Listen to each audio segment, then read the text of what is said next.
Добрый день, дорогие слушатели! Мы начинаем наш замечательный вебинар, который проводит отдел инклюзивного образования. Меня зовут Анна Михаленко, я руководитель отдела инклюзивного образования и буду проводить этот семинар.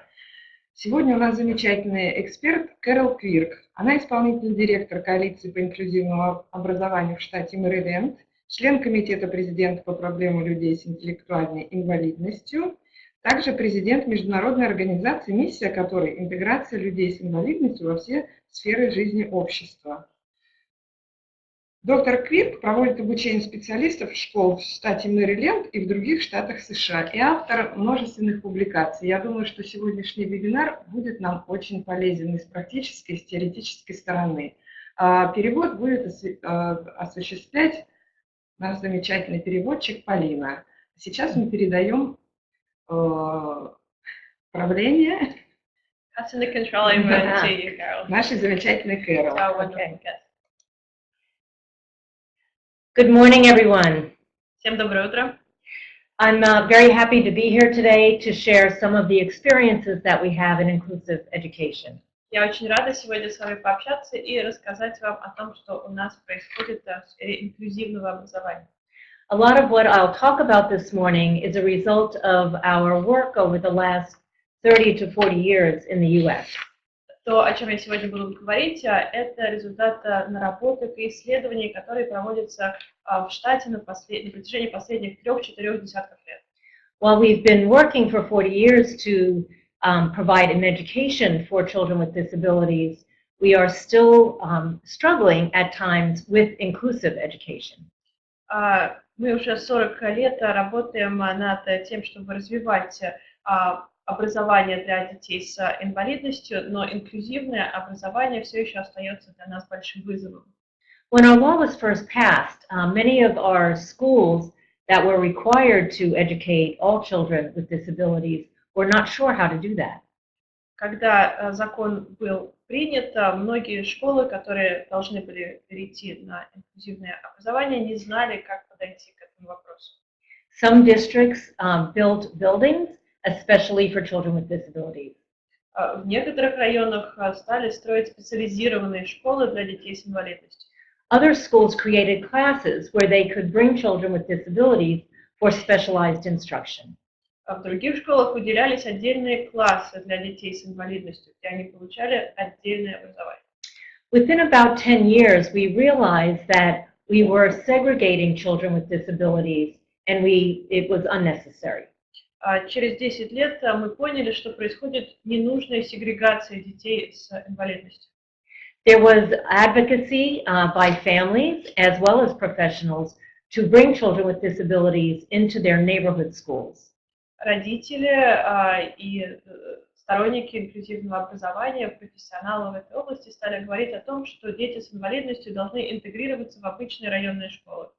Around 1988, when our organization was first formed, we thought that children with severe disabilities would benefit from being inside a regular building. В 1988 году была создана наша организация, и мы стали работать и пытаться сделать так, чтобы дети с серьезной инвалидностью могли учиться в обычных школах. Our initial efforts to include children with disabilities meant that they attended a few classes, but were more like visitors than true members. Но поначалу получалось так, что дети с серьезной инвалидностью присутствовали в обычной школе на каких-то уроках, но при этом ощущали себя как посетители таких школ, а не полноценными членами. What surprised us is what they learned. Но мы были удивлены результатами, связанными с повышением их успеваемости. And now we're working to bring all children into the regular classroom together. И сейчас наши усилия направлены на то, чтобы всех детей вовлекать в общий процесс образования. Which means creating a culture of collaboration among the specialists and the regular teacher. Для того, чтобы это стало возможным, необходимо продвигать культуру коллаборации, взаимодействия между обычным педагогом и специализированным педагогом. So I want to provide some context for the presentation today. Немножко расскажу о контексте. In 1974 is the year that our law passed. В 1974 году принимается закон об образовании в США. And 20 years later, there was a statement from the United Nations that inclusive schools are the most effective means of combating discrimination and creating welcoming communities. В 1994 году выходит декларация ООН, которая говорит о том, что инклюзивные школы являются наиболее эффективным средством борьбы с дискриминацией и наиболее эффективным способом создания благоприятной атмосферы в общении. The emphasis was on creating a social justice agenda. Основной фокус внимания был на создании социально справедливого контекста. And what we learned then and in the next 20 years is that while social justice is an important agenda, children learn more when they're included. И на протяжении следующих 2 десятилетий мы поняли, что, конечно же, социальное равенство и справедливость это важно, но максимальных успехов дети добиваются в инклюзивном контексте. Despite the research that was conducted that demonstrated the benefit of inclusion, we saw that UNESCO published a statement in 2015 that noted that there was a substantial number of children who were still not included.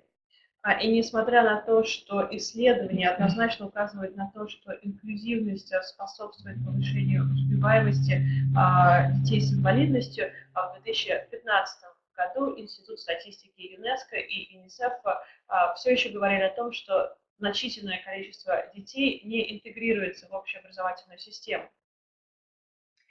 There's a question about bilingualism. Мы сейчас получаем в чат вопросы, один из них про билингвизм. And that often refers to, in the US, children who are born in other countries who do not speak English as their first language. В американском контексте билингвизм – это обычно вопрос, связанный с детьми, которые родились где-то в другой стране и потом мигрировали в США. Дорогие коллеги, пожалуйста, вопросы задавайте в отдельном чате, и Кэрол ответит на них после своей презентации. I guess it's best in terms of the format to answer the questions after the overall presentation. We'll just collect them in the chat and we'll come back to them. So one of the ways that we move to bring inclusive education to the forefront is to consider the model of disability. Один из аспектов инклюзивного образования, над которым мы работаем, это переработка модели инвалидности. As our law was passed, we moved away from a medical model that considered a child with a disability as someone who needed to be corrected or fixed. После того, как был принят наш закон, мы стали отходить от медицинской модели инвалидности, которая подразумевает, что у ребенка с инвалидностью есть какой-то дефект, какая-то проблема, которую необходимо исправить. In a medical model, we think about the person with a disability as having something wrong with them. В рамках медицинской модели ребенок с инвалидностью рассматривается как обладающий неким дефектом, какой-то проблемой. And it creates a different value system for who is better and who is worse. Происходят сдвиги в оценочной системе. Кто-то считается лучше, кто-то считается хуже. In a social model of disability, we think of everyone as equally valued. В противовес этому в социальной модели инвалидности все рассматриваются как равнозначимые, равноценные. Rather than considering the person with a disability as having something wrong with them, we look at the environment to take away environmental barriers. Вместо того, чтобы проблему искать в ребенке с инвалидностью, пытаться устранить какие-то дефекты с его стороны, мы работаем с контекстом, пытаясь устранить контекстуальные барьеры. For example, if we create a ramp that allows people with wheelchairs in a building, we take away the barrier of the stairs. Так же, как пандус решает проблему необходимости подъема по ступенькам для пользующихся инвалидной коляской. If we look at the curriculum materials that are provided that are not accessible to people who are blind or have an intellectual disability, then we have a curriculum barrier. Точно так же возникают барьеры в образовательном процессе, когда слепые или глухие дети не могут работать с неадаптированным материалом. So when we adapt the materials of the curriculum, we give more children access to the same content. Адаптируя учебные материалы под особые потребности таких детей, мы даем им доступ к тому же образованию, что и другим детям. It's a matter of removing the attitudinal barriers and looking at opportunities for participation. Необходимо также удалять барьеры, связанные с настроем, с отношением, для того, чтобы все вовлекались равноправно. But what do we really mean by inclusive education? Но что на самом деле подразумевается под инклюзивным образованием? In my many conversations in the last 2 weeks in Russia, as well as my conversations in the United States, people still think about inclusion in terms of location. Как я поняла по множеству разговоров за последние 2 недели моего пребывания в России, и такие же разговоры ведутся и в Штатах, под инклюзивным образованием очень часто подразумевается совместное физическое пребывание в каком-то здании. They often think about whether or not a child with a disability is in their neighborhood school. Говорят о том, что дети с инвалидностью начинают физически присутствовать в районах школы. And being in the school is better than not, but it's not enough.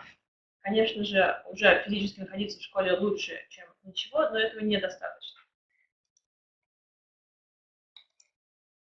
So I want you to look at these pictures, and all of them have a teacher with their students. Давайте посмотрим на все эти фотографии. На каждой из них изображены ученики и учителя. If the child is not in the classroom and with their peers, they can't be included. Если ребенок с инвалидностью не присутствует в классе, в принципе, об инклюзивности речи быть не может. But just because they're in the room doesn't mean they're an equally valued member of that class. Но присутствие в комнате еще не подразумевает автоматически, что они являются равноправными членами этого сообщества. So we want to think more about membership and participation as well as physical placement. Участие и вовлеченность не менее важны, чем физическое присутствие. In this model here, we are seeing on the left-hand side an example of a school where all of the colorful children with disabilities are outside of the building. Если вы посмотрите на схему слева, видно, что все эти разноцветные кружочки, обозначающие детей с инвалидностью, находятся за периметром. Они исключены из общего сообщества. They're excluded from participation. Они не принимают никакого участия и не вовлечены. In the middle example, we have children who are in the building, but they're in a separate classroom altogether. В середине отображена ситуация, при которой дети с инвалидностью находятся в здании школы, но при этом они не вовлечены. They have opportunities for contact with their peers part of the day, perhaps. Возможно, у них есть возможность взаимодействовать с другими детьми на каких-то уроках или в какие-то специально отведенные моменты в течение дня. But it's when they're included in all parts of the school activities as equally valued is when they're included. Настоящая инклюзия – это когда такие дети вовлечены во всю школьную деятельность, всю школьную жизнь на протяжении всего дня. So we think about inclusion as membership, participation, and learning, just like other students. Инклюзивное образование – это вовлеченность, участие и обучение для детей с инвалидностью, так же, как и для всех остальных детей. It doesn't mean that all children will necessarily achieve the same grade level standards. Это не означает, что по успеваемости все дети с инвалидностью будут соответствовать среднестатистическому обычному ребенку. The purpose for their inclusion is to learn as much as they can at their own level. Задача инклюзии – это чтобы они усвоили максимум материала на своем собственном уровне. So I want to show you some other photographs of children that I know. Покажу сейчас вам несколько фотографий детей, которых я знаю. In this photograph, there are children who have disabilities with their peers who do not have disabilities. На этих фотографиях изображены дети с инвалидностью, которые взаимодействуют с детьми без инвалидности. One of the questions that I'm often asked is how the other children relate to a child who has very different physical or communication abilities. Очень часто меня спрашивают, а как обычные дети реагируют на детей с инвалидностью, у которых либо какая-то физическая инвалидность, либо у них проблемы с коммуникацией. And we find that children follow the model of adults. И мы поняли, что дети дублируют, имитируют взрослую модель. If the adults value the student and speak to them with respect, so will the other children. Если взрослые обращаются к детям с инвалидностью с уважением, относятся к ним как к равноправным членам, дети будут делать то же самое. Here is a cafeteria in a high school in the United States. Вот столовая в среднеамериканской школе. In this school, they had a class of children who had intellectual disabilities. И в этой школе был специальный класс для детей с инвалидностью. One of the reasons we were working with the school is to help them include these children in regular classes. Мы с этой школой работали вместе для того, чтобы обеспечить инклюзию детей с инвалидностью. When I went into the cafeteria, I saw that the students with intellectual disabilities came in as a group and sat over to the side. Когда я зашла в школьную столовую, я заметила, что дети с инвалидностью заходят все вместе одной группы и всегда садятся где-то сбоку. And they had a couple of adults who also sat with them. И всегда в сопровождении взрослых. So can you imagine that they felt like a member of their school community? И вот как вы думаете, как они ощущали себя полноправными членами школьного коллектива? I don't think so. Скорее всего, нет. None of the other students spoke with them С ними никто не общался из других учеников, or interacted with them in any way. и никто с ними никаким образом не взаимодействовал. So in addition to looking how they could participate in a regular class, we also wanted them to be able to interact socially and make it comfortable for the other children. И мы решили, что помимо того, чтобы обеспечить инклюзию в рамках образовательного процесса, нам необходимо поработать и над их социальной вовлеченностью. One of the questions that I'm also asked is, what about grades? Очень часто меня спрашивают об оценках. Is the child with a disability expected to be graded in the same way as other children? Нужно ли оценивать ребенка с инвалидностью по тем же критериям, что и обычных детей? And I can tell you that after 40 years of working to include children with disabilities, it is still a big question in the U.S. И в США за последние 40 лет работы над этой проблемой инклюзивного образования четкого ответа на этот вопрос до сих пор нет. Some schools provide a grade that indicates a mark for modified grade. В некоторых школах вводятся так называемые модифицированные критерии оценки для таких детей. But if a student is in high school and expected to get a diploma like other children, they are graded like other children. Но если ребенок с инвалидностью проходит обучение по той же программе, что и все остальные, и ожидает получить аттестат по окончании школы, он должен сдавать те же экзамены и получать те же оценки, что и все остальные. Schools are allowed to have up to 1% of their children be exempt or left out of the state assessment.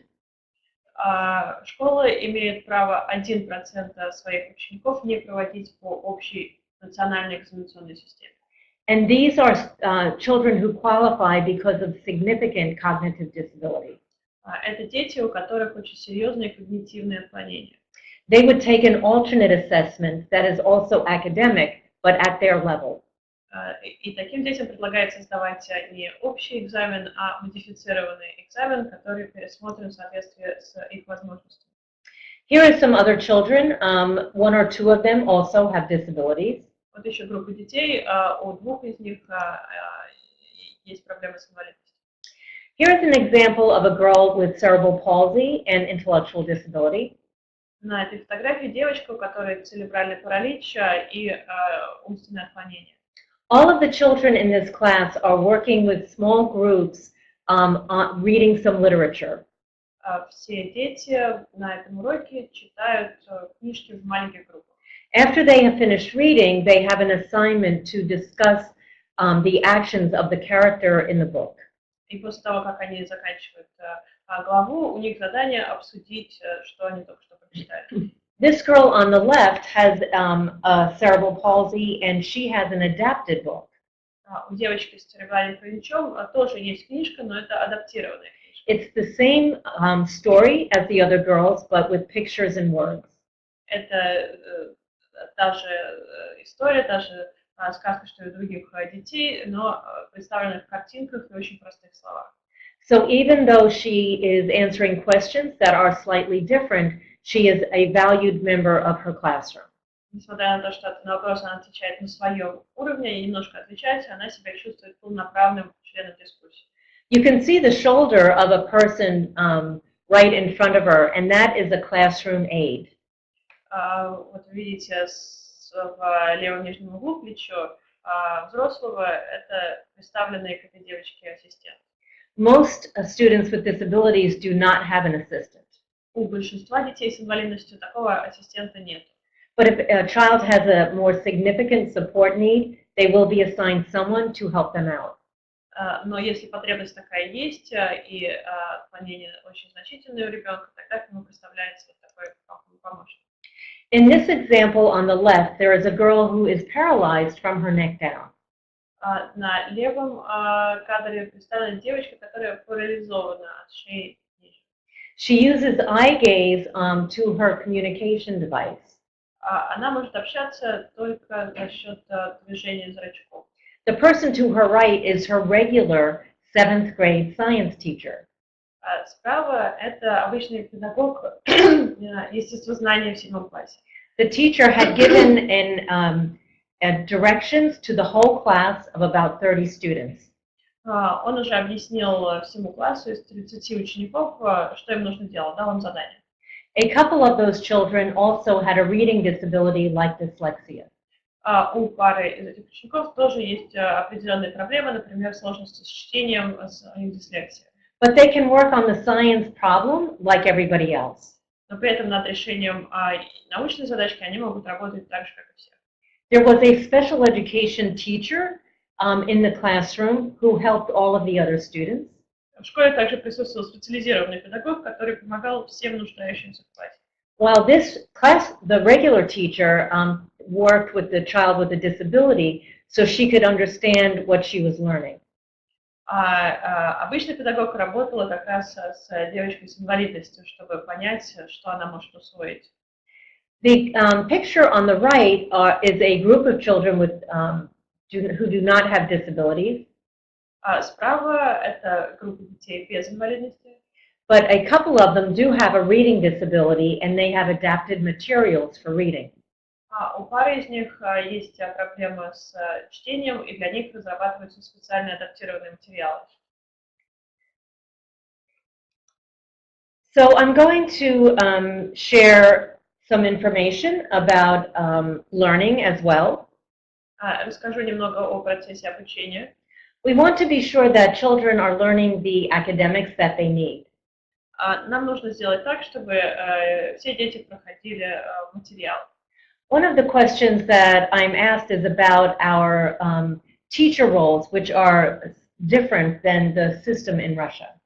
Меня очень часто спрашивают о том, как у нас выстроена эта система обучения, а то, как это работает у нас, немножко отличается от того, как это работает здесь, в России. I understand that in the last 3 years, there has been a position called tutor that has been developed to help children with disabilities. Насколько я поняла, у вас недавно, на протяжении последних 3 лет, возникла новая роль, это тьюторы, которые представляются к детям с инвалидностью. In the U.S. system, we have the regular classroom teacher. В американской системе у нас есть обычные педагоги.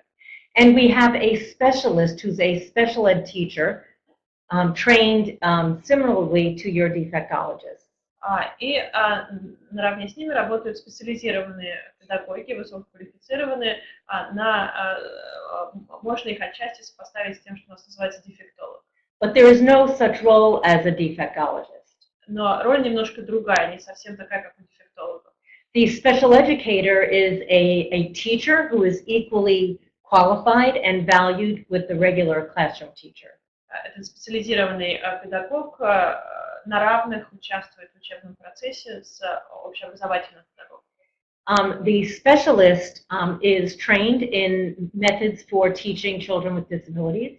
специализированный педагог прошел специальную программу обучения по работе с детьми с особыми потребностями. And we work together to adapt lessons in reading, writing, and mathematics. И совместно с общеобразовательным педагогом эти два педагога разрабатывают адаптированные материалы, адаптированные учебные планы. And we also work together to identify supports to enable students to participate in a meaningful way. И опять же совместно разрабатываются стратегии поддержки детей, которым нужна дополнительная помощь. So now I want to answer the question related to why include children with disabilities. Зачем вовлекать детей с инвалидностью? Why have this boy with Down syndrome as part of a group in his class? Зачем этого ребенка, мальчика с синдромом Дауна, вовлекать в общий учебный процесс? Why not teach that boy over in a special class or a special school? Почему не отправить его в отдельный коррекционный класс или отдельную школу? And the short answer is because he will learn more. Если пытаться ответить на этот вопрос кратко, так он больше сможет усвоить. This picture is only part of the class. Здесь на фотографии представлена только часть класса. There were 2 teachers in the room at this time. На момент съемки в классе присутствовало 2 педагога. And they split the group in 2. И они разбили класс на 2 группы. This is a special education teacher. На фотографии это вот специализированный педагог. Not all of those children in the group had a disability. Но не у всех детей в ее группе есть какая-то инвалидность. But some of them were struggling readers. Кому-то из них немножко тяжело дается чтение. And so here's an example where this special educator can work with a variety of students, even those who do not have disabilities. Вот пример того, как такой специализированный педагог может работать не только с детьми с инвалидностью, но и со всеми остальными тоже. So our research tells us is that when students are included, they become more socially competent. Наши исследования указывают на то, что включенные в инклюзивный процесс ученики становятся более социально компетентными. They have more opportunities to learn the communication skills and the ways to interact that are socially appropriate. Для них открываются новые возможности в плане усиления своих коммуникационных навыков и социальных навыков. I recently visited with a girl with Down syndrome here in Russia. Недавно у меня было взаимодействие с девочкой с синдромом Дауна здесь, в России. Her education is separate from non-disabled peers. Она отдельно обучается от обычных детей. And she has not learned how to act in a way with her peers that would be more typical of her age. И она не знает, как обращаться, как взаимодействовать с ровесниками. She's certainly capable, but she had no opportunity. Она очень способная, но никаких возможностей у нее нет. Research also tells us that students have more friends when they're included. Исследование также указывает на то, что в результате процесса инклюзии у таких детей появляется больше друзей. This is a middle school of children who are in grades 6, 7, and 8. Вот средняя школа, это 6, 7, 8 классы. When we were first including children with disabilities in this school, the administration was a little worried about how the other students would react. Когда мы только инициировали процесс инклюзии и вовлечения детей с инвалидностью в эту школу, администрация высказывала определенные опасения, они не знали, как отреагируют другие дети. Several of the students had difficulties with communication or physical disabilities. У кого-то были проблемы с коммуникацией, с интегрируемых детей, у кого-то были физические отклонения. The girl in the front of this picture, it uses a wheelchair and has difficulty speaking. Девочка на переднем плане, на этой фотографии, передвигается на инвалидной коляске, и у нее проблемы с речью. So the administration got together a small group of students. Администрация собрала небольшую группу учащихся. And asked them some questions about their experience when they came to the school for the first time. И спросила у них, что они испытали, когда впервые переступили порог школы. They asked, how did you feel when you first came into the building? Что вы почувствовали, когда вы впервые зашли в школьное здание, спросили. And the students said they felt overwhelmed. There were 1,000 students and they didn't know how to get around the building. И ученики говорили о том, что они растерялись, было столько всего, такое огромное количество других учащихся, они не знали, куда нужно бежать. They felt intimidated by the older students. И они немножко опасались, боялись более старших учеников. And so the administration said to them, well, we have these other students coming in who have disabilities. What should we do? И администрация спросила этих учеников, а что нам сделать для того, чтобы подготовиться и принять этих детей с инвалидностью? And the girls came up with some ideas. И девочки набросали несколько идей. They decided they wanted the new students with disabilities to feel welcome. Они хотели сделать так, чтобы эти дети с инвалидностью почувствовали, что их здесь ждут. So they gathered some school supplies. Они нашли подручные средства. And they invited the students with disabilities to visit the school with their family the day before school started. И за день до начала занятий они пригласили этих детей вместе с родителями посетить школьное здание. They decided to call themselves the peer ambassadors. Они назвали себя послами, одноклассниками послами. And they would be the ones who would help the other children understand the communication and who these new students were. И они взяли на себя роль таких посредников, фасилитируя взаимодействие между новыми детьми и всеми остальными учащимися. This was 15 years ago. Все это происходило 15 лет назад. And now they have an after-school club with 70 members of the school, and they call themselves the peer ambassadors. Теперь у них есть специальный клуб, где они собираются после занятий. В клуб уже вступило 70 участников, и вот они занимаются такой деятельностью. So they not only make sure that the students feel comfortable in the school, but they also have extra outside of school activities. Они не только помогают интегрировать детей с инвалидностью в школьный коллектив, они занимаются и всякими дополнительными занятиями за пределами школы. Aside from the social benefits, our research has demonstrated that when students are included, they actually learn how to read, write, and do math better. Исследования также показали, что при включении в инклюзивный процесс учеников у них лучше развиваются навыки чтения и математики. Overall, students with disabilities learn more. И в целом дети больше усваивают и лучше усваивают школьный материал. But we've also found something important in our research, which is students without disabilities also learn more. Еще один важный момент: обучающиеся без инвалидности тоже начинают лучше учиться. There's sometimes concern that when we have children with disabilities in the classroom, it will take away from the instruction to other students. Иногда высказываются опасения, что если интегрировать детей с инвалидностью в обычный класс, внимание переместится на них, и другим будет не хватать. But remember, inclusion is not just about the walls and being inside the walls. It's about what the adults are doing. Но не следует забывать, что инклюзия — это не только физическое совместное пребывание в одном здании, это то, что и как делают взрослые. So inclusion means that the roles of the regular teacher and special teacher need to change. Инклюзия означает, что роли общеобразовательного педагога и специализированного педагога должны трансформироваться. One of the biggest and most interesting findings of research is that inclusion is affected by where you live.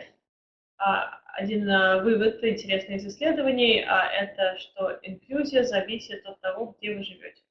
One of our colleagues conducted some research to look at the level of inclusion and the student's zip code of their home address.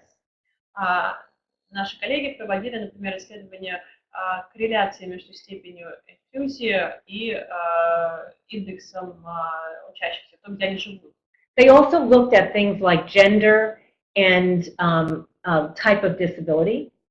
Они также проанализировали статистику по гендерной принадлежности и по типу инвалидности. And they found one of the most significant predictors of inclusion was the zip code. И они поняли, что один из основополагающих факторов в плане степени инклюзии – это как раз место жительства. So think about that. Should it be that where I live determines whether or not I go to school with my peers? подумайте, правильно это или нет, что то, насколько вы внедряетесь в общий процесс, зависит от того, где вы живете. So we know that there are academic benefits, more students graduate, and importantly, more students are likely to be employed after school. Исследования показали, что у инклюзии есть неоспоримые преимущества в плане повышения успеваемости учащихся, большее количество людей заканчивает школу, но также получают преимущества при трудоустройстве дальнейшем. The impact on students without disabilities is either neutral or positive. Влияние на детей без инвалидности либо нейтральное, либо положительное. Children without disabilities show stronger social and emotional development. Дети без инвалидности демонстрируют более уверенное развитие социальных и эмоциональных навыков. So there's an international movement toward inclusion and a recognition that this is the place where all students should learn. Международное сообщество сейчас все больше убеждается в том, что инклюзия – это правильное решение, которое будет способствовать всеобщему вовлечению в образовательный процесс. But the biggest influence on inclusion is our beliefs about the instructional needs of students. Основное воздействие на инклюзию оказывает то, как нам представляются образовательные потребности участников. When I ask schools what their biggest barrier is, they will almost always say the attitude of teachers. Когда я спрашиваю школы, какие основные барьеры на пути к инклюзии, очень часто говорят о настрое учителей. They will also talk about the roles and relationships within the school.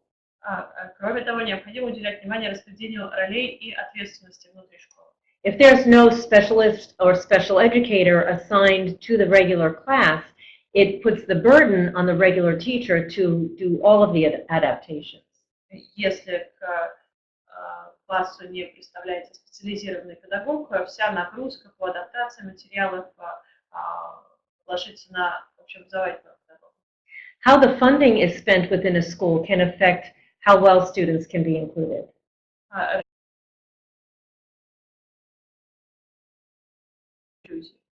Also, the terminology that we use is very important. Кроме того, необходимо обратить внимание на терминологию, сами слова, которыми мы пользуемся. For example, if I'm the specialist and I talk about my students, referring to students with disabilities, then they're separate in a way from other students. Если я специализированный педагог, и когда я говорю о своих учениках, я подразумеваю только детей с инвалидностью, они отделяются от всех остальных. If you are the classroom teacher and I am the specialist, we should say our students for everybody. Если я обычный педагог, и со мной работает вместе специализированный педагог, мы вместе должны говорить о наших детях, наших учениках. So the attitudes of teachers are very important and very powerful. Отношение педагогов играет критическую роль. A positive attitude is necessary for inclusion to be successful. Позитивный настрой необходим для того, чтобы обеспечить эффективную адаптацию. But we find that when teachers don't have a positive attitude about inclusion, it's often out of fear and a lack of experience. Обычно, если педагоги негативно настроены по отношению к инклюзии, это происходит по причине их страхов или просто отсутствия опыта. What this means is that we need to have people with expertise supporting teachers. Таким образом, педагогам должны оказывать поддержку квалифицированные специалисты. These are some of the skills that teachers need as they're including a variety of children in their classrooms. Вот те педагогические навыки, которые необходимо обладать учителям для того, чтобы успешно интегрировать детей с инвалидностью. Some of the training that I've done since I've been here in Russia is around understanding behavior and behavioral differences. Пребывая в России, я пытаюсь проанализировать разницу в настрое, какие-то культурные различия. We're also encouraging our schools to use data on student performance and create groups of teachers who can understand what students need for instruction. Помогая школам, мы говорим о том, что необходимо собирать данные по успеваемости, собираться группой педагогов и решать, что необходимо сделать для конкретного ученика.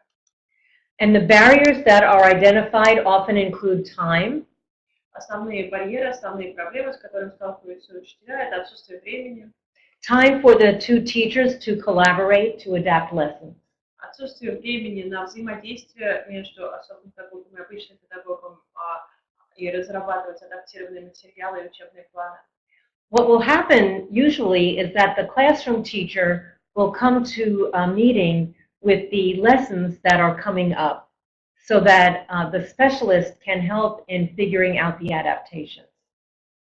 Как это должно работать? Это когда общеобразовательный педагог приходит на встречу с специализированным педагогом, с готовым планом предыдущих уроков, и вместе они решают, каким образом адаптировать материалы.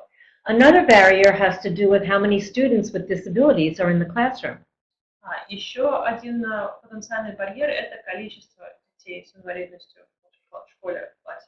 We support schools in organizing so they spread the students with disabilities out across many classes. Мы оказываем школам организационную поддержку, помогая им равномерно распределить детей с инвалидностью по всем классам. So the specialist is not assigned to one or two students, but to several students across many teachers.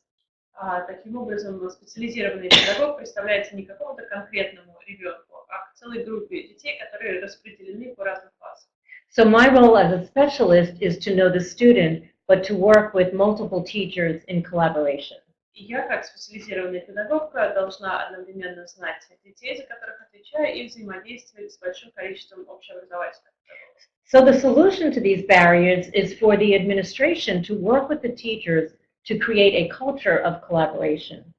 Таким образом, администрация школы должна способствовать созданию культуры сотрудничества между педагогами. It also means changing roles to consider not always providing direct instruction by a specialist, but working together to have the instruction be delivered by the regular teacher. Кроме того, мы говорим о том, что необходимо изменить роли, чтобы не адаптировать конкретно, разрабатывать особую программу для ребенка с инвалидностью, а для того, чтобы совместно с общеобразовательным педагогом адаптировать как-то весь материал. So I've been reading recently several articles that are being published internationally about inclusive education. В последнее время мне попадалось несколько интересных статей по тому, каким образом инклюзивное образование развивается в разных уголках мира. There are many countries who are struggling to bring children with disabilities into the public education. Многие страны столкнулись с проблемами, связанными с вовлечением детей с инвалидностью в общий процесс обучения. So these are just some examples of some of the things that other countries are doing. Вот примеры того, что делают разные страны. Importantly are the last two areas, which is redefining the roles. Последние два пункта особенно важны, и в них говорится об изменении ролей. So that there is someone called a special educator, a specialist, who is a teacher. Для того, чтобы ввести роль специализированного педагога, который одновременно выступает и как обычный учитель. So how do we go about this change? И как же реализовать эти изменения? We need to have a vision for what it will be like when we're being inclusive. Необходимо разработать видение, понимание цели. I'd like to show you a short video now of some classrooms where children were included. Покажу сейчас небольшое видео, несколько классов, где Игорь, успешно видео реализована инклюзия.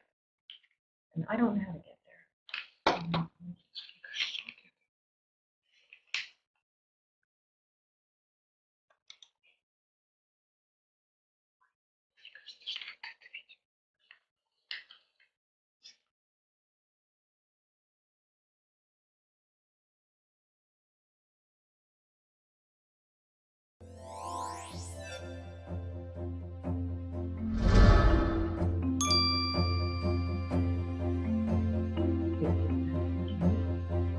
Multi-tiered system of support. Inclusive academic instruction. Schools with inclusive academic instruction provide a variety of instructional and assessment options that promote student learning. general and specialized educators work together to provide high-quality curriculum and instruction to all students, including those students who are learning English, experiencing poverty, or are part of other traditionally marginalized groups. Teachers regularly measure growth and personalize learning environments according to students' strengths and opportunities to improve. Using formal and informal assessment data, educators work in teams to make decisions about students' future instructional needs. Teachers monitor individual student progress and, when needed, provide additional support through more or different instruction that is matched to students' current performance. These options may involve individual or group learning, varied levels of difficulty, or different ways for the students to demonstrate what they know and what they can do. Students may receive different options for learning, including varied access, processing, and testing options, which maximize opportunities for success. Inclusive academic instruction means the whole school staff works together to meet every student's instructional needs.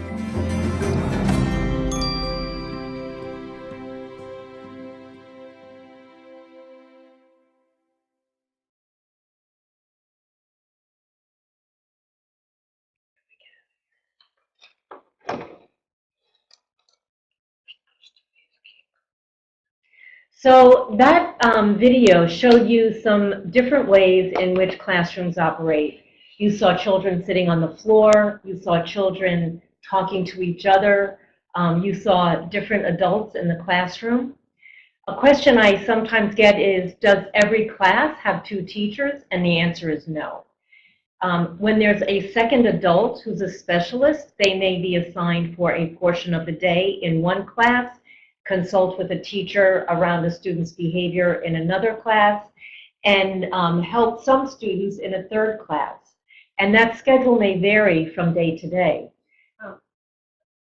Сейчас мы посмотрели небольшое видео, где представлено то, как организована работа с учениками в разных классах, на разных уроках. Вы посмотрели разные форматы, иногда детишки сидят на полу, они постоянно общаются между собой. И очень часто меня спрашивают, вы там видели, что иногда присутствует один педагог, иногда присутствует 2. Всегда ли, когда есть дети с инвалидностью, в классе на уроке присутствует 2 педагога? И ответ нет. Второй педагог может присутствовать в течение определенной части дня на каких-то конкретных уроках. В какой-то момент у него может быть назначена консультация с общеобразовательным педагогом. На каком-то другом уроке он может помогать конкретному учащемуся. То есть у них расписание составлено вариативно, и не всегда вдвоем 2 учителя на одном уроке присутствуют. As schools are reorganizing themselves, they're also changing their equipment. When they need to replace desks, for example, they aren't getting single desks, but tables in which multiple students can sit together. Кроме того, в процессе реорганизации школы пересматривают и тот инвентарь, который они закупают. Например, теперь они покупают не двойные парты, а парты, которые можно по-разному выстроить, чтобы дети могли проще взаимодействовать друг с другом. By creating different ways that students get information and different ways that students can move in the classroom, they can accommodate more and more different children. Варьируя то, как можно выстраивать учебную среду и то, как дети взаимодействуют друг с другом и с учителем, открывается возможность по увеличению большего количества участников, учеников с разными потребностями. So how do we organize our school for both inclusion and collaboration? Как же подготовить школу к инклюзии и к сотрудничеству? We're considering how people work together, Мы смотрим на то, как люди взаимодействуют, how we use the physical space in a classroom, как используется физическое пространство класса, as well as the time in the schedule for us to collaborate. а также смотрим на график и на те временные интервалы, которые помогают нам сотрудничать. I want to show you a graphic of the components of a school that help us to be inclusive. Вот схема – это структура компонентов, которые помогают школе перейти на инклюзивную модель. Across the top are the school-wide systems or policies. А сверху представлены школьные политики. So in the column of behavior, does the school have guidance for how teachers should prevent problem behavior and support children in appropriate social behavior? В колонке поведенческие моменты мы задаемся, во-первых, вопросом, существует ли в школе какой-то общий подход, какой-то список рекомендаций, которым могут следовать преподаватели для того, чтобы предотвращать нежелательное поведение и поддерживать позитивные социальные навыки учеников. In the column of academic subjects, is there high-quality curriculum? В колонке академические аспекты представлены вопросы, на которые необходимо ответить здесь. Например, есть ли учебный план разработанный. And also, is there guidance for teachers in how to modify the curriculum so that more students can participate? И разработаны ли рекомендации для педагогов для того, чтобы адаптировать материал и вовлекать максимальное количество учащихся? There is something called universal design for learning, which is a way for teachers to create lessons, thinking in advance of the possible students who may be in the classroom. Есть так называемый универсальный подход, когда учитель разрабатывает свой учебный план, он может следовать универсальным рекомендациям для того, чтобы превентивно увлекать максимальное количество детей. And then in the column of interdisciplinary collaboration, is there time in the day that's in the schedule for teachers to work together? В колонке междисциплинарное сотрудничество, первый вопрос, на который необходимо ответить, выделяется ли какое-то определенное время в течение дня, когда может происходить успешное взаимодействие между обычным педагогом и особым педагогом. In the middle row are the classroom applications. То, как это реализуется на практике в классе, это средняя линия. So for behavior, do teachers have methods for creating the rituals and routines for children to participate and behave well? В колонке поведенческие аспекты. Есть ли определенная поддержка, какая-то система, планы обучения, которые педагоги могут использовать для того, чтобы адаптировать и вовлекать? When it comes to academics, are the classroom teachers equipped to create lessons where a wide variety of learners are engaged? В плане академических аспектов есть ли поддержка для общеобразовательных педагогов по предметам, чтобы вовлекать всех? For example, are teachers creating lessons and think, well, I may have a student with autism, or I may have a student with attention deficit disorder? И вот, например, если педагог разрабатывает учебную программу, думает ли о том, что потенциально в их классе может оказаться ребенок с аутизмом или с синдромом дефицита внимания. Or I may have a student who does not have a disability, but is a struggling reader. Или, возможно, в классе может оказаться ребенок, у которого нет никакой инвалидности, но при этом они все равно испытывают какие-то сложности, например, с чтением. And then in the middle row for the last column, are teachers working well together when they're in the classroom together? И последняя графа междисциплинарное сотрудничество, насколько эффективно происходит взаимодействие между различными педагогами. So what if you have great systems and you have amazing teachers, but there are still some students who are below grade level? Представьте ситуацию, что у вас отлично выстроена система, у вас потрясающие педагоги, но продолжают оставаться дети, которые отстают. Our schools are beginning to create specialized interventions for behavior, reading, or math. В плане посредничества, насколько разрабатываются дополнительные индивидуальные инструкции для поведения и поддержки. And they create a time during the school day when students who need interventions can get specialized instruction together. Выделяется ли в течение дня определенное время, когда студентам и педагогам может оказываться дополнительная поддержка? And in the final bottom row of the last column on the right, has to do with the individual student planning. В последней графе, это последняя строчка, последняя колонка, речь идет о разработке индивидуальных специализированных планов для каждого из учащихся. When we're working with schools to transform or change how they organize, we ask them to identify the area in this graphic where they would like, where they feel like they need the most help or they would like to change. Когда мы работаем с школами, мы им задаем вопрос, если посмотреть на эту диаграмму, какие области, как вы считаете, для вас являются максимально проблемными? You may not be surprised to know that it is in the third column, the adults working together, where they feel like they need the most help. И, скорее всего, вы не удивитесь, если я вам скажу, что основные проблемы происходят именно в этой последней колонке, междисциплинарное сотрудничество, взаимодействие между педагогами. So once they've identified the area in which they would like the most help, we get the teachers together to think about what are the practices that need to change. Как только определяются проблемные зоны, мы собираем педагогов вместе, чтобы они предложили, что нужно изменить на практике.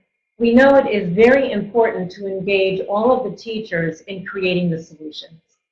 Мы понимаем, что максимальная вовлеченность всего педагогического коллектива важна для того, чтобы успешно реализовать инклюзию. I can't come in as an outside person and tell a school or a teacher what to do. Я не могу прийти извне и начать рассказывать учителям, как им надо дальше жить. And you know, even if administration is guiding teachers, there will still be some teachers who may not be on board. И даже если будет спускаться инструкция сверху от администрации школы, некоторые учителя могут сопротивляться и не желать участвовать в этом процессе.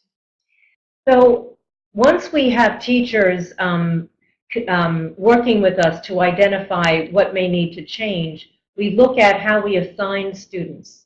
И начиная совместно с педагогами смотреть, как необходимо реализовать процесс инклюзии, первое, на что мы смотрим, это как распределяются ученики. We identify one or two grades to start with. Начинаем мы с того, что работаем с одним или с двумя классами.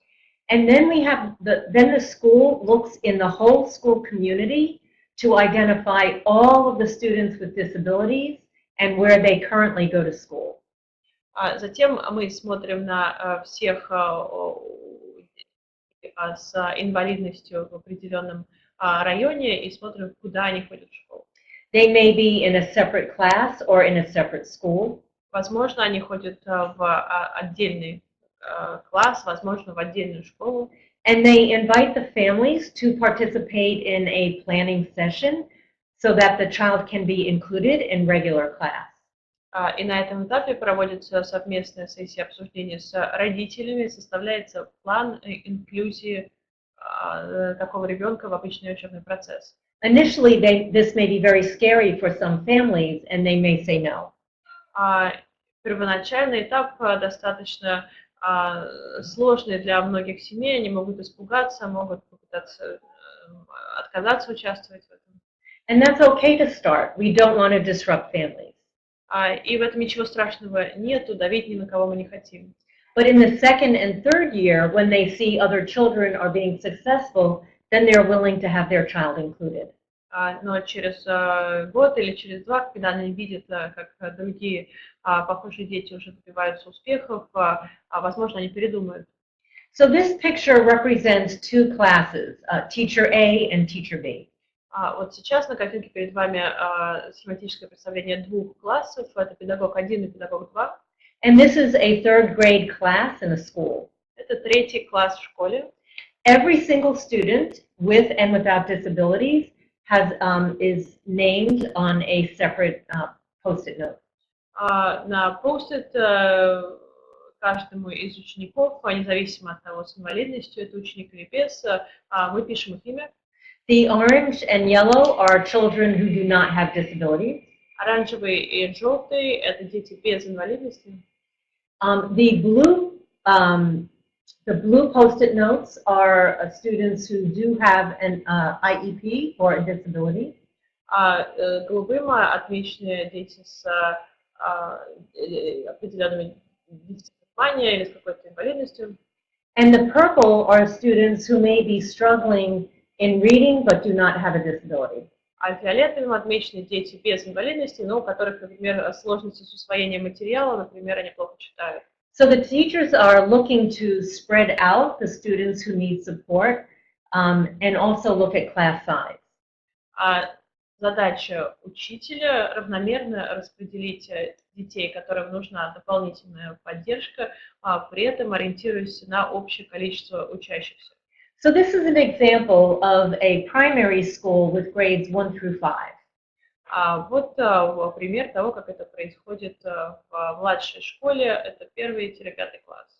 The names of the students are students with disabilities. Имена прописаны детей, это дети с инвалидностью. You can see here in grade 1, there are 3 students with disabilities for teacher C. Например, по 1 классу для учителя С вы видите, что у него в классе 3 ребенка с инвалидностью. Plus 15 other students who do not have disabilities. Плюс 15 детей, у которых нет инвалидности. That's only 18 children in that class. То есть в классе оказывается всего 18 детей. But you can see that teacher D has 28 students, 27 without and 1 with a disability. А учитель Д одновременно имеет 27 человек в классе, плюс 1 с инвалидностью. When they were spreading the children out, they identified that the students in the classroom for teacher C had more support needs. Когда шло распределение студентов по классам, определили, что дети, которые оказались в классе учителя С, требуют дополнительного внимания. So they wanted to make that a smaller class size. Поскольку им необходимо дополнительное внимание, общее количество учащихся в классе решили снизить. The next step is defining the relationship of the special educator to the classroom teacher. Следующим шагом необходимо определить роли общеобразовательного учителя и специализированного учителя. If I'm the special educator, am I only consulting with the regular teacher? В чем моя роль, например, как специализированного учителя? Консультирую ли я общеобразовательного педагога? Are we planning lessons together? Или мы занимаемся совместным планированием учебного процесса? Does the regular teacher want me to come in and assess some students? Хочет ли обычный педагог, чтобы я произвел оценку каких-то отдельных учеников? Are we co-teaching for a subject where we're going to teach together?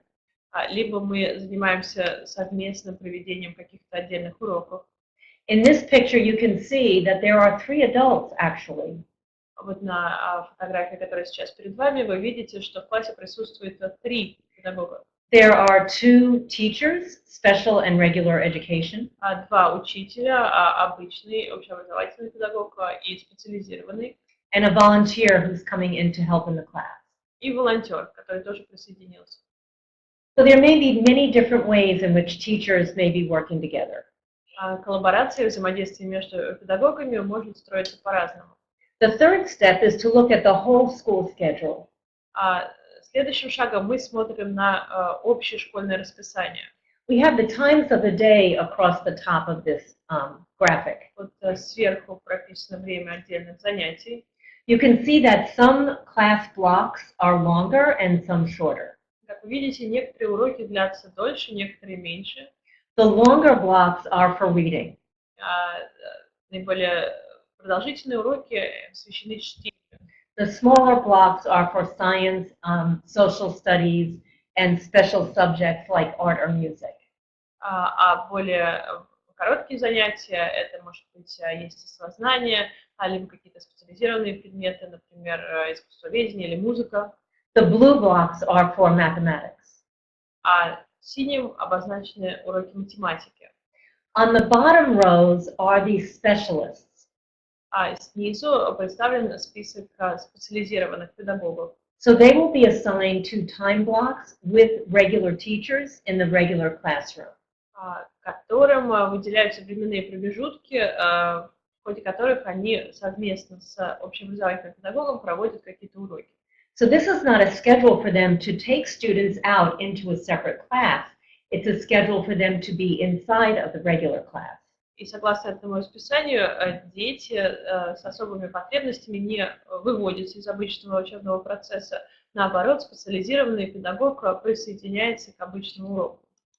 So these are some of the skills that the teachers will share together, as well as some of the skills that they have separately.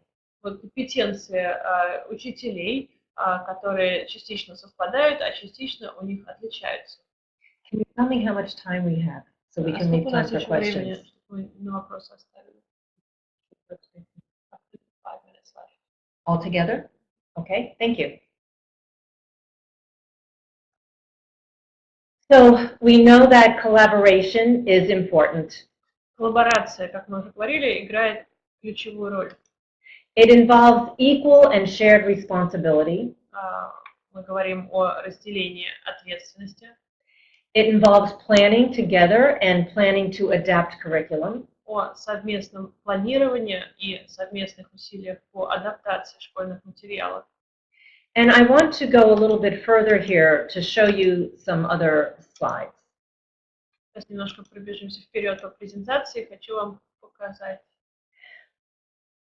This is how we consider planning for a student who has a more significant support need. Каким образом происходит планирование учебного процесса для ребенка с более серьезной инвалидностью. When a child has a disability that requires extra supports, we want to make sure that we're providing the appropriate planning before the student is in the classroom. Для того, чтобы интегрировать ребенка с более серьезной инвалидностью, необходимо перед тем, как он присоединится к общему учебному процессу, аккуратно этот процесс вовлечения спланировать. So we'll ask the teacher, when you are lecturing or when the students are in small groups or working alone, what are your expectations for them to be participating in the class? Начинаем с того, что у педагога спрашиваем о том, какие ожидания у них от поведения обучающихся в разных форматах взаимодействия. Например, когда педагог читает лекцию, или когда дети обучаются в группах, либо занимаются самостоятельной работой. So the student may be expected to ask questions or take notes or ask for help. Например, к ожиданиям можно отнести спокойно сидеть и заниматься, вести записи, либо задавать вопросы, если что-то непонятно. So then we'll ask the teachers who know the student who has disabilities, what will this student be expected to do? Is it the same or different?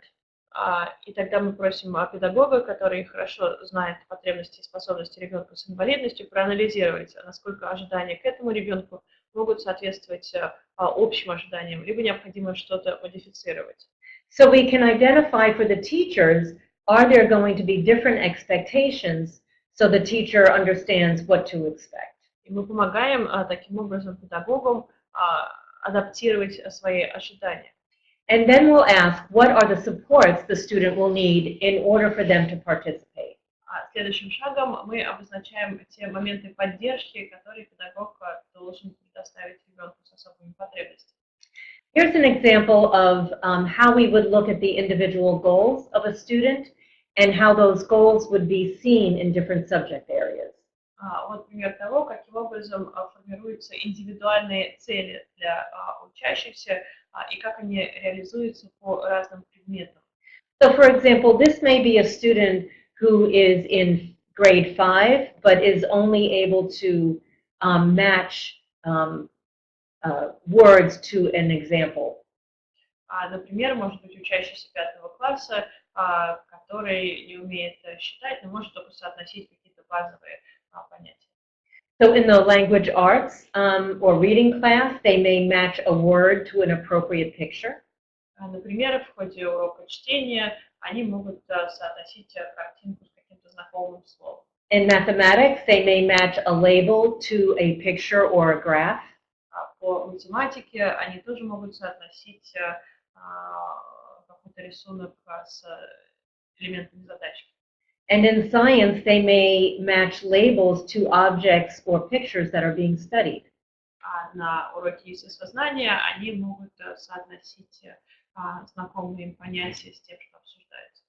We also want to consider a support plan for both the student and the teachers. Необходимо одновременно разработать план поддержки и для учащегося, и для педагога. For example, who is going to make the accommodations? Is it the special teacher or the regular teacher? кто будет заниматься разработкой адаптированного материала. Это будет делать общеобразовательный педагог или это будет делать специализированный педагог. And that may be different in different schools. И разные школы могут подходить к ответу на этот вопрос по-разному. For example, if we're working together for the first time, the classroom teacher may have no idea what to do. Например, если коллаборация реализуется впервые, общеобразовательный педагог может вообще не знать, как подступиться к этой задаче. So I may initially do more of the accommodations and modifications. И на первоначальном этапе специализированный педагог может взять на себя немножко больше. But if we have worked together for 2 or 3 years, the regular classroom teacher will learn more and more about how to make the adaptations. При этом, если мы работаем вместе в протяжении последних 3 лет, мы уже лучше разбираемся в процессе, и общеобразовательный педагог может уже лучше знать и понимать потребности таких учеников. Part of the support plan may have to do with how we're managing behavior if we think there will be a problem. Часть планирования поддержки связана с тем, как мы будем контролировать поведенческий момент. Or what support or training do the teachers need in order to be successful? Какая поддержка необходима педагогам для того, чтобы этот процесс проходил успешно? How are we going to co-teach together, and what will that look like? Как будет вести совместное преподавание? Are we going to split the students into different groups at some times? Будут ли моменты в течение урока, когда мы будем разделять учащихся на 2 разные группы? And what will we do that's the same or different? И что мы будем делать аналогично, а что мы будем делать по-разному? Here's another example of 2 teachers working with children in different groups in the same class. Вот еще один пример того, как 2 педагога работают с детьми на одном уроке. So we believe that when children learn together, they will know how to live together. Мы верим в то, что если дети научатся вместе учиться, они научатся вместе жить. And I'd like to welcome this opportunity to address some of the questions. И здесь я бы хотела ответить на ваши вопросы.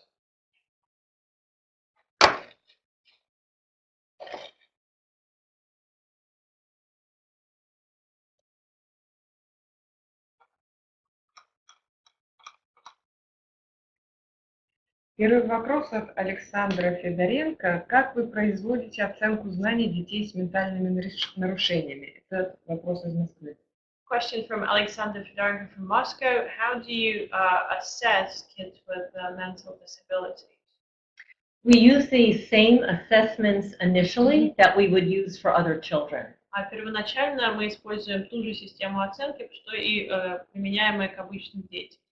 If the child is not able to complete the assessment, then we have educational assessments that will identify what reading level and what developmental level they're performing at. Если ребенок не может пройти стандартное тестирование, у нас есть специальные системы оценки уровня по чтению и по ментальному развитию. So when we're thinking about taking that information to the classroom, we consider what we call the instructional level, which is the performance level of the child, in comparison to the grade level, and how to advance the student from where they currently are toward their grade level. Мы смотрим на так называемую общестатистическую успеваемость по конкретному году обучения и смотрим, каким образом ребенка с какими-то отклонениями максимально приблизить. Второй вопрос, он уже звучал в начале от Оксаны Черноперовой из Нижнего Новгорода. Она спрашивала, что вы думаете о буллинге. Oksana from Nizhny Novgorod wanted to know what you think about bullying. Bullying. Bullying is a problem for typical children as well as children who are different. Буллинг – это проблема, которая охватывает не только детей с инвалидностью, но и всех детей. We really find that the adults and the examples of the adults make the most difference. По нашему опыту мы можем говорить о том, что ключевую роль здесь идет то, как ведет себя взрослый. It's up to the adults to create an environment of acceptance. Именно взрослые должны создать контекст, атмосферу, в которой все оказываются вовлечены и приняты. And to communicate a value for difference of any kind. И обозначить значимость и стоимость любых различий. Вот этот вопрос необходим, я не очень поняла, ребенку с чем нужно. Is it necessary to teach children with ASD, English? American Sign Language, autism?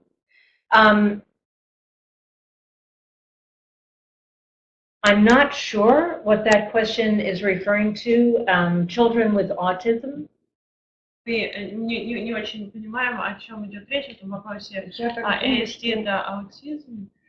Спрашивают, нужно ли учить английскому, мне кажется. Should we teach kids like that English? I think if a child, any child, can learn English, then it would be a good subject to teach. Да, если дети могут усваивать английский язык, почему нет? Inclusion is about equal opportunity to learn. Инклюзия – это равноправные возможности в плане образования.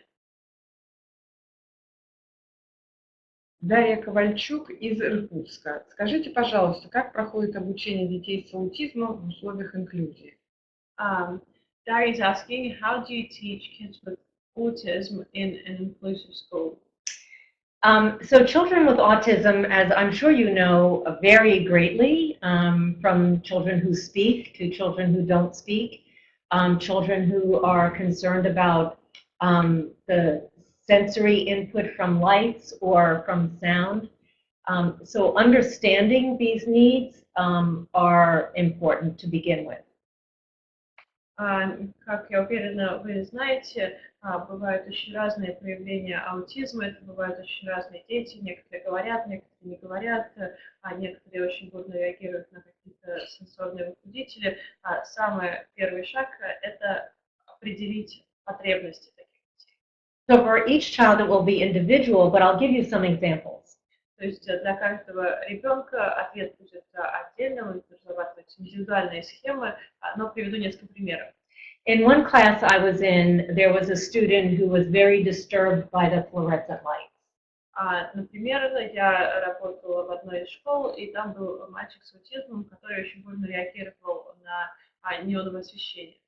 So the teacher took some sheer light blue material and covered the light, which created a very nice atmosphere in the classroom. И тогда учительница взяла специальную синюю пленку и немножко прикрыла яркие лампы, создав очень теплую атмосферу в классе.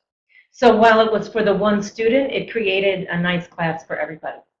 И несмотря на то, что первоначально это сделала для этого одного мальчика, в итоге выиграли от этого все. Another student who was very busy with his hands and rocking a lot, the teacher got a exercise ball and allowed that student to go sit on that ball and bounce for a break and come back to the assignment. Еще один мальчик, который не мог усидеть на месте, постоянно что-то пытался делать руками, постоянно дергался, учительница приобрела для него специальный надувной шар, на котором он мог в перерывах сидеть. The other children knew that that was something that that one student needed. They all did not need it. И другие детишки понимали, что это специально нужно этому мальчику, другим это не нужно. There was another student who would make hooting noises, whoop, whoop, every once in a while. Еще был ученик, который вот издавал такие звуки периодически громкие. And the teacher told the other students, we'll let that student make that noise and we'll keep doing our work because that's what that student needs to do. We'll all do our work. And when that student made that noise, they kept working as well. И учительница просто пояснила другим учащимся, что обращать внимание не стоит, стоит продолжать заниматься, работать над своими задачками, просто так. Ребенку надо самовыражаться периодически. Some students may need a visual schedule where there are pictures that represent all the steps of a lesson or of the day. Каким-то ученикам необходимы визуальные графики, визуальное расписание с картинками, отображающие, что их ждет на конкретном уроке и в целом в течение дня. Some teachers use a Velcro strip where the student can take the picture off and put it over on the other strip when they have completed the task. Иногда учителя делают такие расписания с липучками, чтобы ученик, завершив какую-то задачу, мог переместить в другую колонку сделанную задачу. Some teachers use an egg timer to signify the amount of time that a student may have before they have to stop doing what their task is. Иногда используются специальные таймеры для того, чтобы отмерять количество времени, выделяемое ученику на конкретную задачу. So it will be different for each student. Так что для каждого студента подход здесь может быть, ученика подход может быть варьироваться. Галина Соколюк из Ростова-на-Дону спрашивает, скажите, какое количество уроков в день в младших классах происходит, где есть дети с инвалидностью? Galina from Rostov-on-Don is asking how many lessons per day in the junior schools or where you have kids with disabilities. So the school day in our public schools are between 7 and 7.5 hours. Обычно в общеобразовательных школах учебный день длится 7-7,5 часов. And children with disabilities are coming to school from kindergarten, grade 1 on. И дети с инвалидностью ходят в такие школы сразу после детского сада. So the expectation is that they are in classes just like every other student. С самого первого класса ожидания по отношению к ним ничем не отличаются от ожиданий по отношению к другим детям. It's the same length of time. И пребывают они в школе то же количество времени. Some classes are shorter and some are longer. Некоторые уроки короче, некоторые дольше. If a student needs to take a break, sometimes they will be allowed to go with an assistant to walk for 2 or 3 minutes and then come back to class. Если ученику необходима дополнительная переменка, какой-то перерыв, они с ассистентом могут пройти, прогуляться 2-3 минуты и вернуться обратно в класс. Наталья Горелкина, Бишкек, Киргизия. Как вы работаете с использованием терапии или другой методики? Если в ходе обучения у ребенка нет прогресса и есть проблемы с деструктивным поведением, с которым вы не можете справиться, то к кому вы можете обратиться за помощью, если у вас специальные учебные учреждения для таких случаев? A question from Kyrgyzia. How do you work with the teach therapy or do you use other methodologies?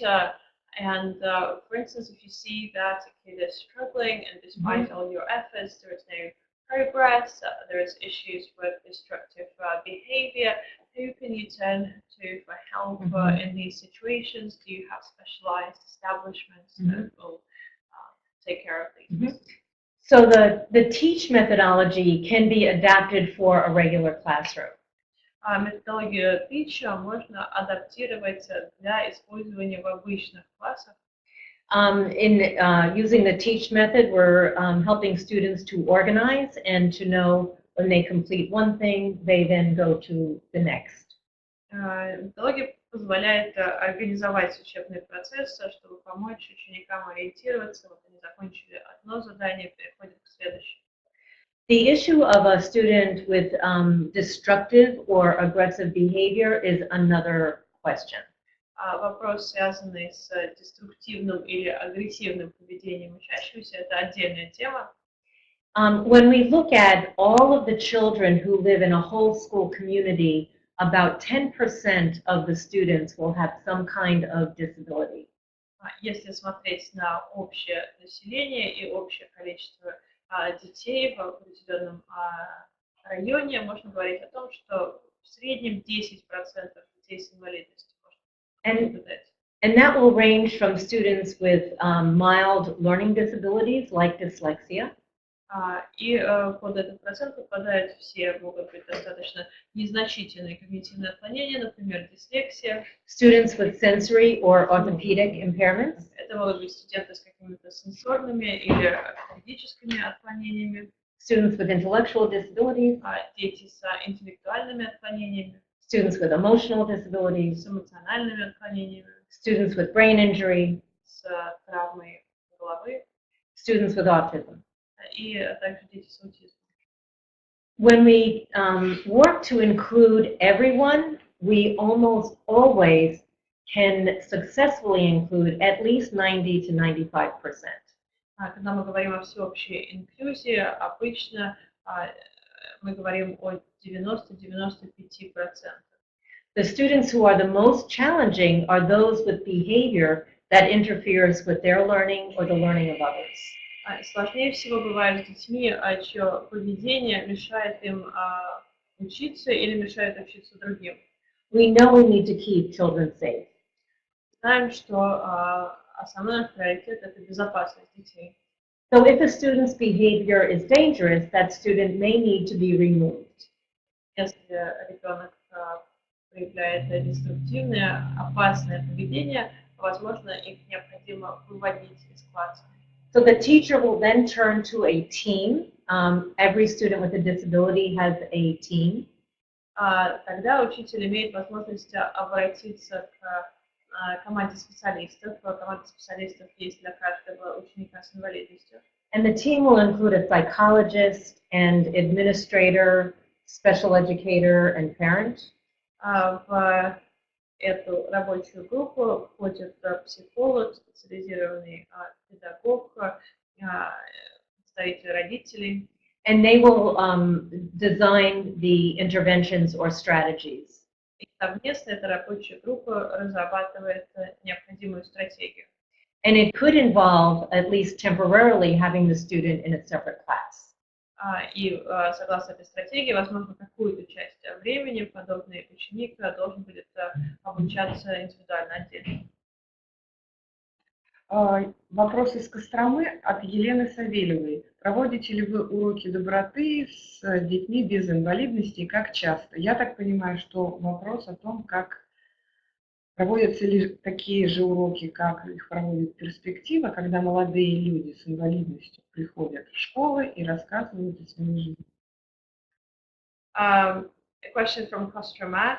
Do you organize kindness lessons for children without disabilities, like Perspectiva? They have an initiative whereby adults with disabilities go to school and they share their experience. We used to do that. Такая практика у нас была раньше.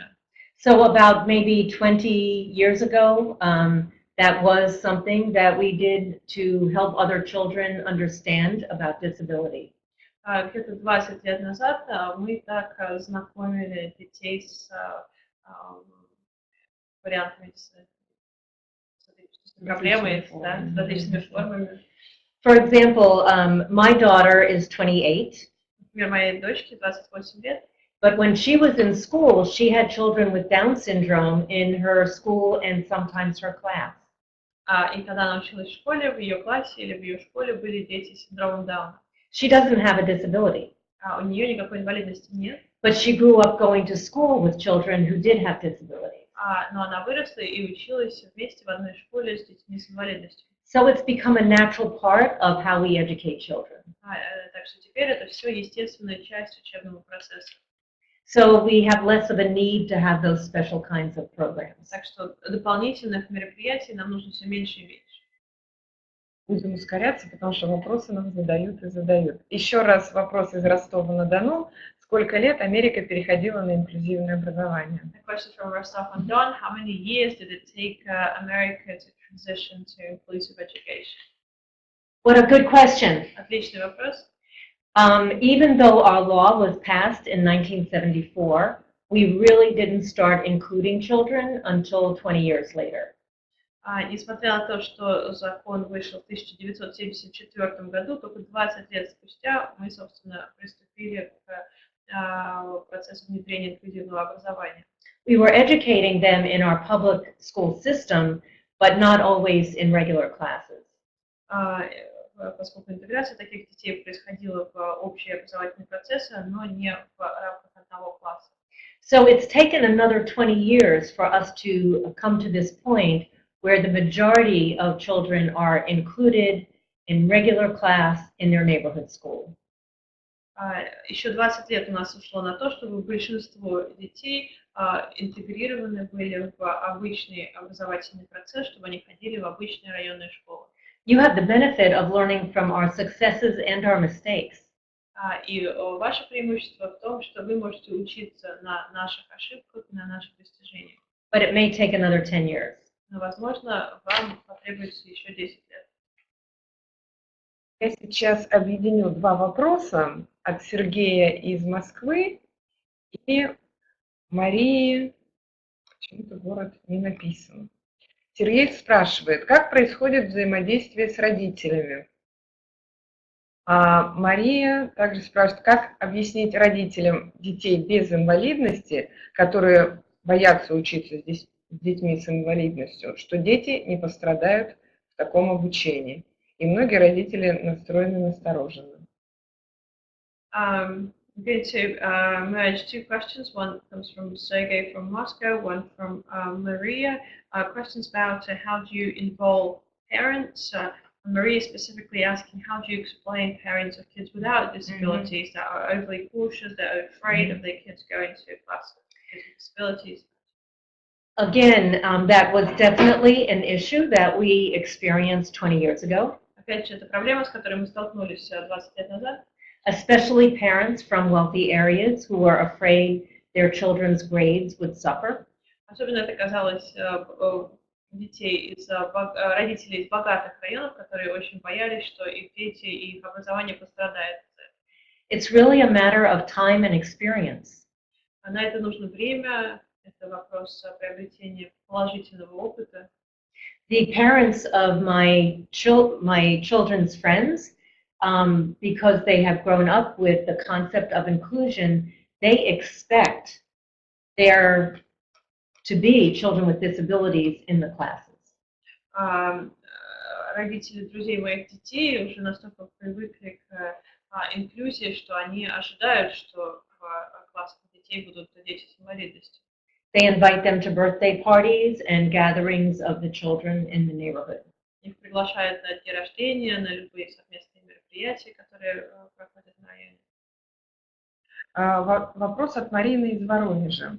Какие варианты трудоустройства существуют в Америке для людей с инвалидностью? A question from Marina from Voronezh. What employment options do kids with disabilities have in the US? Youth with disabilities are very underemployed. Конечно, существует проблема с трудоустройством для молодых людей с инвалидностью. That is still a big issue for us. Для нас это до сих пор очень актуальная проблема.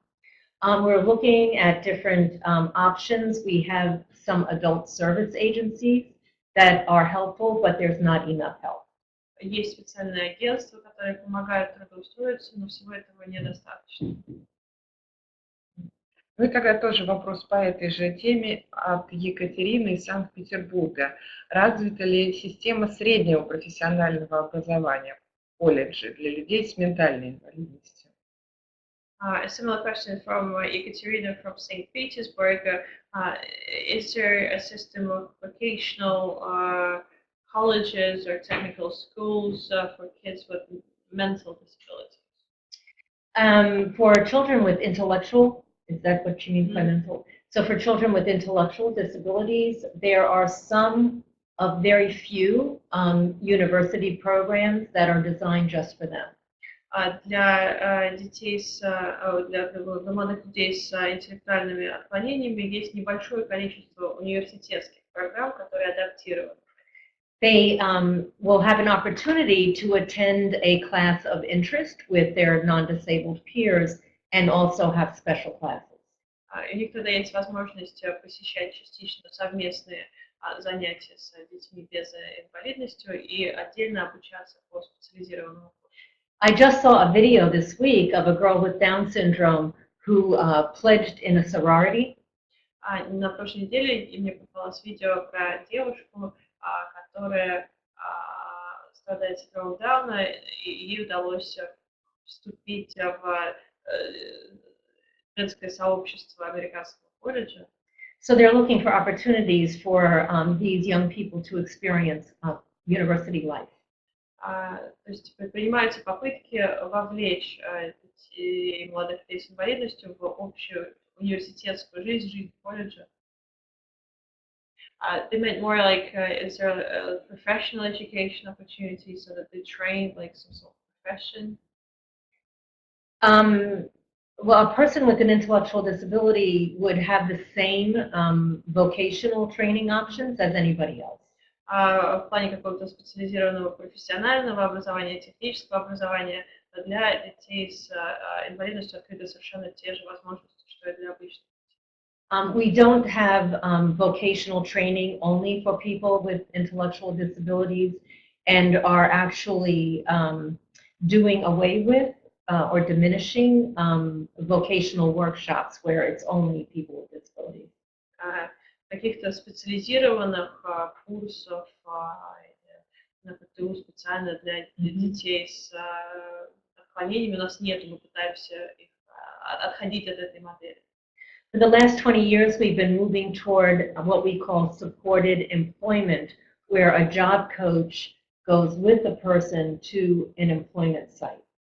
В последние несколько лет возникла схема поддержки трудоустройства, когда совместно с молодым человеком с инвалидностью на работу идет ассистент. The idea is that the person with disability will be a regular employee, and as they learn the job coach fades away. И тогда по мере того, как человек с инвалидностью осваивается и овладевает всеми необходимыми для данной работы навыками, постепенно роль его тренера, коуча-ассистента, она исчезает, постепенно он уходит. Мария Лесничая из Магнитогорска спрашивает, есть ли в США организации, как у нас, общество инвалидов? Видимо, имеется в виду большие государственные организации. Как они называются и где можно узнать о их деятельности? Maria from Magnitogorsk is asking, do you have any state-level associations for people with disabilities, and where would one go looking for them? There are many organizations for people with disabilities. Существует множество организаций для людей с инвалидностью. There are 2 national organizations for people with Down syndrome. Две национальные организации для людей с синдромом Дауна. There are at least 3 organizations for people with autism. Как минимум 3 организации для людей с аутизмом. There's also an organization called the Autistic Self-Advocacy Network. Есть организация, которая называется Autistic Self-Advocacy Network, это сеть для страдающих от аутизма. And it was developed by people with autism, and all of the staff have autism. Особенность этой организации состоит в том, что она была основана людьми с аутизмом, и большинство сотрудников также с диагнозом аутизма. There's also organizations in every state for people with intellectual disabilities and their families. В каждом штате также существуют отдельные организации для людей с инвалидностью и членов их семей. And then there are many local organizations. Кроме того, существует множество организаций на локальных уровнях. Every state has a government-funded disability rights organization. В каждом штате есть финансируемая государством ассоциация, которая занимается защитой прав людей с инвалидностью. And while the other organizations focus a lot on families and resource development, И в то время как другие организации много занимаются в плане оказания поддержки семьям или ресурсной поддержкой, the Disability Rights Organization focuses on inclusive education very similar to Perspectiva. Эта организация занимается вопросами инклюзивного образования и во многом схожа с тем, что делает перспектива. Ответим на пару вопросов, потому что нам уже нужно бежать на другое мероприятие. От Елены Савельевой из Костромы вопрос. Есть ли в инклюзивных школах занятия спортом и как они проходят? Есть ли комнаты сенсорной разгрузки и специалисты по этому вопросу? A question from Kostroma, from Yelena. Are there any sports classes in inclusive schools? How are these organized? Are there any sensory rooms for sensory relief? And are there any specialists on sensory integration? Many schools do have a sensory room. Действительно, есть комнаты сенсорной разгрузки во многих школах. And there are often occupational therapists who help with sensory integration. И обычно есть терапевт, который помогает с сенсорной интеграцией. And sometimes there will be an assistive technology specialist. И обычно еще существуют специалисты по поддерживающим технологиям, Who specializes in both instructional and communication devices. которые отвечают за образовательные технологии и за поддерживающие технологии. Дорогие коллеги, я выбираю последний вопрос. Извините, если мы не отвечаем на все вопросы, но этот вопрос, мне кажется, достаточно интересным. Ирина Путинцева из Омска спрашивает, как быть, если другие дети, у которых нет нарушений, начинают специально вести себя так, как будто у них тоже есть некая потребность, давая понять, что их тоже надо учесть в организации обучения. Unfortunately, we have time for just one last question. Apologies to everybody whose question was answered, but this one seems to be particularly interesting. It's coming from Omsk, from Irina. What if kids without any disabilities deliberately start behaving disruptively to imitate what kids with disabilities are doing, to indicate that they also have some extra needs and to be more included? We don't see that. We have never had that happen. Такого мы никогда не наблюдали, не видели. The children without disabilities are not imitating or modeling after the children with disabilities. Дети без инвалидности никогда не имитируют, не повторяют то, что делают дети с инвалидностью. That was a concern, but it turns out not to be. Действительно, были опасения, но на самом деле практика не подтвердила. Спасибо огромное всем, кто слушал нас. Мы надеемся, что наш вебинар был полезен. От вашего имени я хочу поблагодарить Кэрол Квирк за этот замечательный вебинар, и я думаю, что наше сотрудничество продолжится. Thank you so much, Спасибо Carol. вам за внимание. Спасибо.